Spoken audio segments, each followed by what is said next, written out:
Hello, it's Robert Miner with Dynamic Traders Group with some DT trade strategies for the week beginning January 25th. This is just a brief video that we do with potentially one or two markets where we believe there might be a trade set up in the coming week that we do for our Twitter and YouTube followers. Our typical video that we do for our subscribers is about 20 minutes long. It looks at a number of markets, lots of potential trades, but here we give you a little taste of that. Hopefully, if you like what you hear, if you like what you learn, you'll check out our DT reports where we have a trial available for just $19 for an entire month. And if you want a complete trading course from entry to exit, check out my book, High Probability Trading Strategies. Okay, let's take a look at one or two markets for next week. Well, let's take a look at gold and silver this week. This is gold weekly data. And the weekly momentums are bearish, they're not oversold. That typically means we've got at least another week or two sideways to down. Now, last week, this is what's called an outside bull reversal week. Does that mean we've completed a weekly low? Probably not. And unfortunately, too many people look at outside reversal weeks like this and think that alone indicates we've made a reversal, a trend reversal. It all depends on where the momentum is, what the time or price is, and very importantly, what the pattern is. And as we'll see in a minute, the pattern is very negative. So if we just looked at this, we might say, oh, this is a pretty strong bullish indication. Well, it's probably not. Weekly momentum's bearish, they're not oversold. They usually reach oversold before we complete a weekly low. Not always, but usually. The other thing to be aware of is that the week ending February 12th, and that's about 3 weeks from now, that's the high probability time target to complete a weekly low. So that means we got 2-3 weeks before we probably complete a weekly low. Notice I always say probably. We look at the whole of the technical position of a market. We know that we never know the future, but we can identify conditions with a high probability outcome. So far, it looks like we're probably going to be lower for another 2 to 3 weeks, net bearish in gold and silver. Here's the daily data.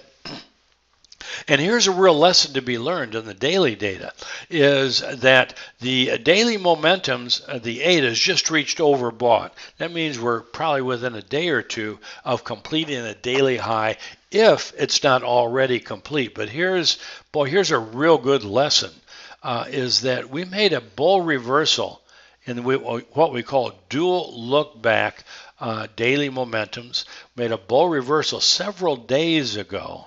And what did the price do? The price action just went essentially sideways, actually made a new low, and then it's been up for 2 or 3 days.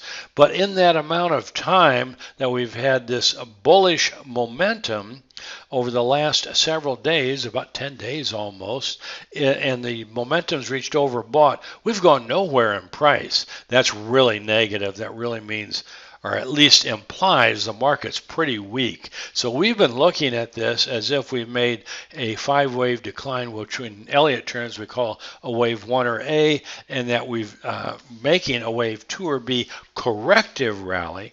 What happens when a correction is complete? Well, the trend prior to the correction continues, in this case a bear trend, usually to a new extreme, in this case a new low. So we're very close to completing a corrective high if it's not already complete, followed by continuation, a probable continuation of the weekly bear trend to a new low. That's what you need to be aware of. So it's definitely not a time you want to be looking to get long gold, and as we'll see in a minute, silver. In maybe 2 to 3 weeks, we might have a great setup. Ideally, that week ending February 12th. So put that in your reminder. Let's take a look at silver. Here's silver weekly, same thing. Even though it made this outside bull reversal week, and it's actually 2 closed bull reversal last week, the momentums are bearish, and momentum cycles are actually more reliable and consistent than price cycles, and they really help us to understand the trend direction. So let's go to the daily data. And this is just closing data on the March contract for silver. Again, the 8 DT oscillators reached overbought. That usually indicates we're within a day or two of completing what we call a daily high, and in this case, a probable corrective high. That when it's finished, the bear trend, the weekly bear trend, will continue to below where the last bull reversal was made, and that was the January 8th low on closing data. So, but let's look at this pattern for a minute, because it's also going to be helpful not just in the next few days, but I think in the next couple of weeks. Is we've had some real bullish advances. This is a 5-wave impulsive bullish advance in silver. Usually indicates that the higher time frame trend is bullish off of this November low. But we're definitely in a corrective decline. That's indicated by both the weekly momentums being bearish and not oversold, and the daily momentums just reaching overbought, very nearly completing a corrective advance. So probably 1 or A down in Elliott wave terms, probably a little ABC, maybe complete, may not be. The point is we're within a day or two of it. That's why I got a question mark here.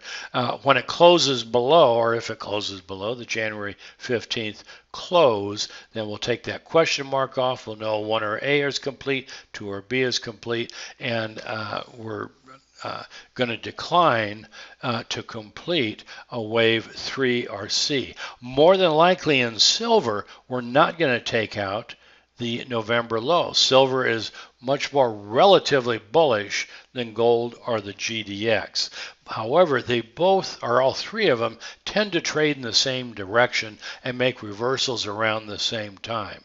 So more than likely, gold, silver, and the GDX are about to begin another leg down, and probably be down for another 2 to 3 weeks, sideways to down another 2 to 3 weeks.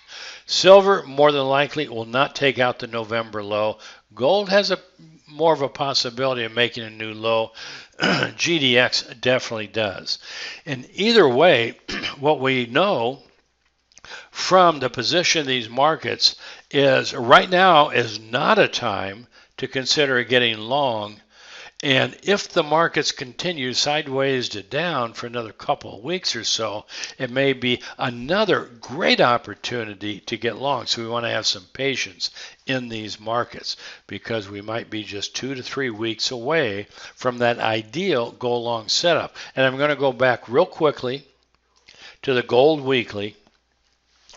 Even if we make a new low in gold, nothing voids the probability that this is a corrective decline of 1 degree or another. Is it complete? Well, it looked like it was complete back here several weeks ago, and that it completed an A, B, C, D, E correction. We may go lower, but if we do, this is still clearly, by whatever kind of pattern analysis you do, this is a corrective decline. And we have to assume that's the case for now.